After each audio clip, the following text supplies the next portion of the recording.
Like I said, after my last read, I decided that I wanted something that would hopefully be more lighthearted, so decided to move to this book. It's called We'll Prescribe You a Cat by Syou Ishida.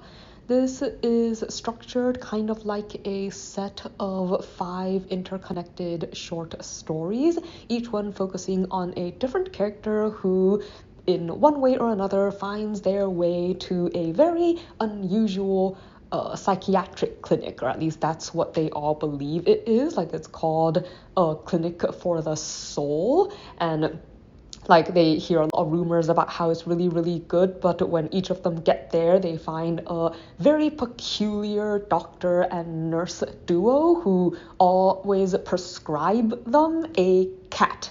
Like the living feline animal, like they give them an actual cat, but they talk about it like the cat is some kind of medication. Like the doctor prescribes them the cat for a certain number of days, and like talks about things like having like if you have an adverse reaction to bring the cat back, and they'll see about maybe prescribing a different cat. But anyways, like they through the interactions with the cat they are prescribed, like it does still manage to completely change their lives. So the first main character is a guy who's working in a large corporation. Like he's really, really unhappy with his job. At the same time, he does feel obligated, I guess, to stay there because it's a stable, prestigious job. So what he really wants is for someone to help him not hate his job. But at the same, like basically he needs his life to change, but at the same time doesn't know how to do it in a way that will actually have a positive impact on things, like on his future and like his current lifestyle. Character number 2 is an older man who's working at a call center. Like he recently got a new boss that he doesn't particularly like, even though he doesn't really know why. She gets on his nerves, and because of all this, he's suffering from severe insomnia.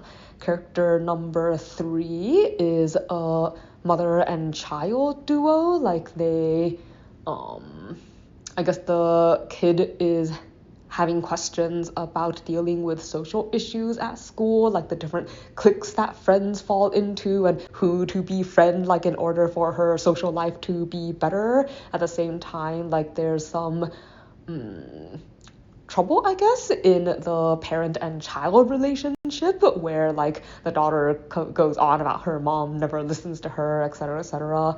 Anyways, like this particular point was really about that relationship, even though technically it's the kid who wanted to see a therapist.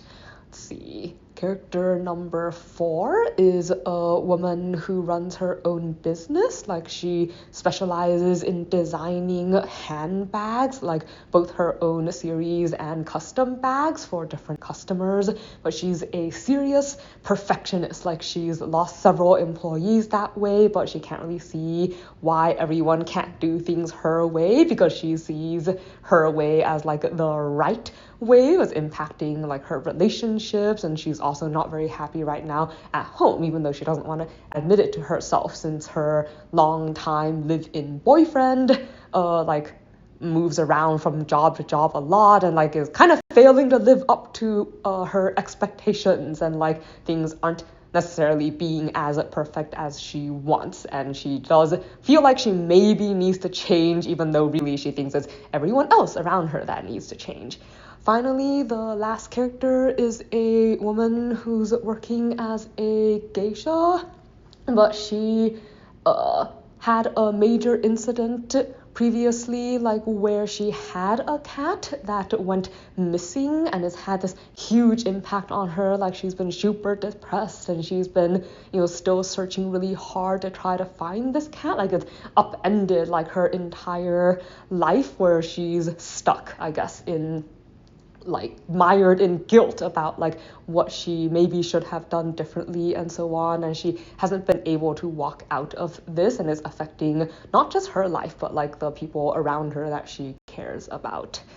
So let's see. This story is stylistically very similar, I think, to previous books I've read, like before the coffee gets cold and like the Lantern of Lost Memories. So, where you have this slightly supernatural place that different customers wander into and it changes their lives. Oh, and like the full moon, what's it called? Full moon coffee shop? Like, yeah.